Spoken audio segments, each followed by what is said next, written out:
sumakay ng jeep si Ninang. Sumakay ako ng jeep, hindi ako makatulog.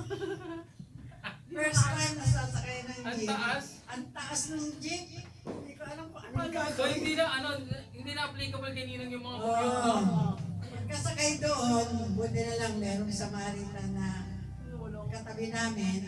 Ayan yung pagbaba ko, baba na rin kayo. Bakit ang tagal? Ang layo ba? Baba na kami sa tropical. Madilim na, nakakatakot na pala doon. Yung palang nakaupo doon sa UB Express, yung mga ano, hindi mo malaman baka mamaya hold up, pero ano, kasi madilim. Ngayon, sabi na lang, si Lilia ayaw sumakay kasi naiiwan ako. Sabi ni Lilia, ate, sumakay ka muna. Pinangasakay si Lilia sa likod. Hindi ko alam, may nangyayari na pala. Nag-iwalay kayo ng upo. Oo, upo ako sa harap. Maya-maya, nagwawala na yung lalaki. Sabi ko, bakit? Anong problema? Ito masama tingin sa akin, sabi kay Lilia. Yung pala, kay Lilia, ang sinabi niya, tinutuwa pala yung gala niya, na siya ang hahawak.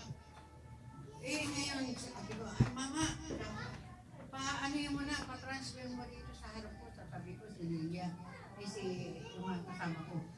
Hindi, okay na dyan. Baka mamaya magkagulo sabi ko gano'n. Hindi ho. Sabi gano'n. Grabe pa lang journey na Ninang. Oo, ang sama. Ilang oras po kayo nagbabiyahe nun? From Primark hanggang dito. Primer, dumating kami rito.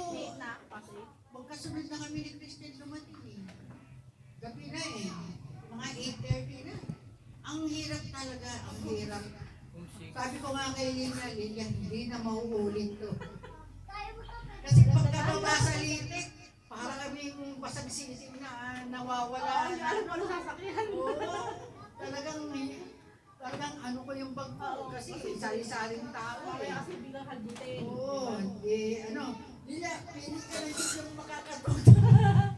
Yung mababa lang. Buti yung ito mababa lang. Sakay na naman kami. Diyos ko, ang tagal. Sabi ko, ano pa yan? Sabi ko, pagbaba sa durian, sakay na naman. Sige. Malapit na. Malapit Kunti na. na lang. Pagdating sa bahay, patang.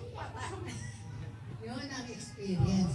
Sabi ko, hindi na mauulit to. Sabi ko nga lang, oo nga, maganda sana dahil nag-journey ka na. Sa edad ko, hindi na pwede. Inapplicable. Inapplicable talaga. Kailangan mo ng chair. Kotse. Kotse talaga. Pati nga doon sa sinakyan na